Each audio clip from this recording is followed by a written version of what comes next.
مصدودة لحسام حسن. دقيقة 43 الياسو للأمام. المباراة يا هدف مش معقول هدف جميل والله. يا سلام يا إيهاب يا مصري، خطأ منك يا محمد يا أبو جبل، إنما على طول إيهاب المصري يسجل هدفه. يمكن إيهاب المصري هدفه الخامس في هذا اللقاء. إيه هدف الثالث. كماليك بدأت استاد بورسعيد بعد ما كان الجماهير بدأت تخرج من الملعب.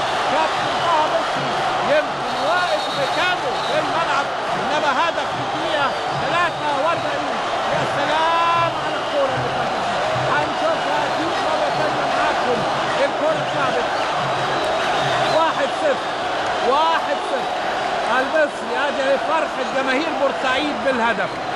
تقدم النادي المصري على ابني في الدقيقة 43 بهدف واحد سجله إيهاب المصري.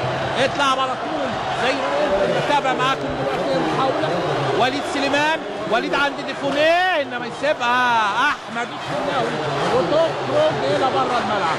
هذه هي جماهير النادي المصري سعيدة منفعلة بهذا الهدف اللي سجله إيهاب المصري في الدقيقة 43 ليتقدم أصحاب الأرض أبناء بورسعيد البشيرة 1-0. أهي الكورة أهي اتلعبت من ورا من عند إلياسو، تسقط تعدي تخبط ترجع مرة ثانية يكملها إيهاب المصري، إنما أنا شايف قبل عبد الظاهر السقا الكورة جوه على طول أهي مرة ثانية عدت من الكل.